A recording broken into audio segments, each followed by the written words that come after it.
What is going on, guys? So the iPhone 12 mini is no doubt a really good phone and one of the best flagships out there, and also comes at a really compelling price. It actually begs the question, do you go for the iPhone 11 or get the iPhone 12 mini, because the price is just too close. In this video I would like to say a couple of things that have really bugged me a lot on the iPhone 12 mini, and these might bother you as well. So let's get started. Now the first issue is screen grounding issues. Now many users have reported this. This is not on all the iPhone 12 mini devices out there, but in many devices people have reported this. Many of the iPhone 12 minis have that grounding issue, so the display is not that fluid. So even though other iPhones, even the older iPhone 10R or the iPhone 11 feel really smooth even with the 60Hz refresh rate display, iPhone 12 mini does not. Now the next point is iOS 14 issues. There are so many things, especially I'm coming from Android, and if you're coming from Android you would definitely face these issues. One thing I'm observing is that apps suddenly crash. There are many things that you can't do on iOS which you can easily do on Android. There are also things like if you're sending someone some media via WhatsApp, for example you're sending 10 photos, then you have to wait until it sends all the 10 photos and you cannot use WhatsApp. The same thing does not happen in Android. Other thing is that when you go to update apps, so if I'm updating these apps now, these apps become unusable now. All these apps. This does not happen in Android. I mean, until and unless that app is being picked up for getting updated, we can still use that app. And I actually feel the need here when using WhatsApp actually, because I want to use WhatsApp and it's actually being held up until all the apps are updated. The other issue is iOS which I faced is that we can't delete the storage of apps. For example, LumaFusion. I edit videos in LumaFusion and it builds up a lot of space in that. So in Android, if we have such apps like Power Director and all, we can easily go there and delete the storage of it. We don't have to uninstall the app. But in iOS, I have to uninstall and reinstall the app just to free up that storage. The other issue that I've observed is that there is no prompt of doing something in iOS. It suddenly just stops. There is no failure message as well, and this I have observed while sharing reels on Instagram. Like once I had just pressed share reel and I did not notice anything happening, so I pressed it multiple times. But when I closed and reopened the app, I found that it was actually sharing it that many times, and it actually took that input, but it did not prompt anything what it was doing.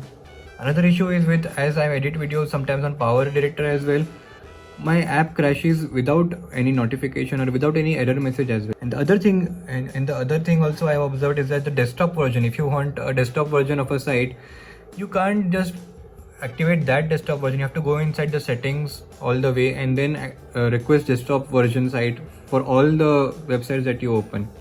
So that is also a thing that you always have to do. Another thing that I've observed is the notifications are not well managed. I mean, these notifications I can't even clear now. I just have to clear them manually, and that is also a difficult process. I have to swipe really in a difficult manner like that.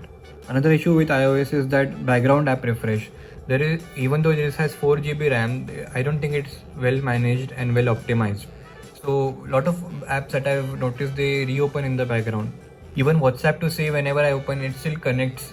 So basically the RAM management is real poor. Another issue is the A14 Bionic chip. Games like Asphalt sometimes stutter and lag. I can experience those frame drops. So not sure if this is a problem with my Wi-Fi connection, but sometimes I do feel that frame drop and it takes away that smooth gaming experience.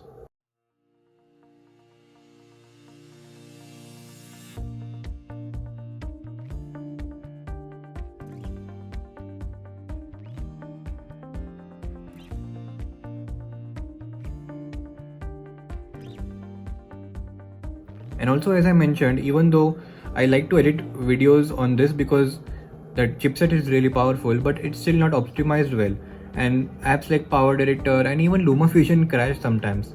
So the productivity on this I've observed is a bit lesser than the one that I was using. I was previously using the Exynos 990 SoC, which is actually really looked down upon, and it's really weak than most of the flagship chips out there. But still I was able to, even if it was slower, I was able to produce a lot of videos on that because it never actually crashed, or even if it did, it showed the actual error message. But even though it's faster, it's not that reliable on iOS. But the other thing is the screen size. Even though this 5.4 inch screen Actually, it's really small, but still it's more than enough for your day-to-day activities. But for viewing for media consumption as well, it's actually not bad. But in the long run, or especially if you are viewing some content with someone else as well, then the screen feels too cramped. If you're editing videos on LumaFusion or any other such apps, the icons can feel too cramped here, the buttons in here, and the viewfinder is just this much. So if you are going to hold on to your phone for more than a year or two, then I would suggest go for the iPhone 12, because somewhere down the line you will start to feel the need of a bigger screen. The next issue is the battery backup. So I've already made a lot of reviews on the iPhone 12 mini's battery, including the battery drain test and also the battery test throughout the day.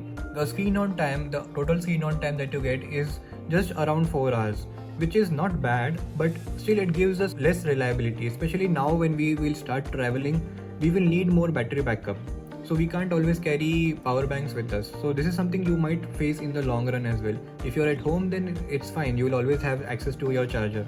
Now, the next issue is that the screen is more prone to scratches. That ceramic shield display, even though it's really tough now, it will suffer less damage now if you drop it, but it's even more prone to scratches. On my iPhone 12 mini, I had already got one scratch. You don't see that scratch here because this is actually not the iPhone 12 mini. I have sold my iPhone 12 mini, and if you're watching my video for the first time, you might have hardly noticed it, because the iPhone 12 mini and the 12 are almost the same except the screen size.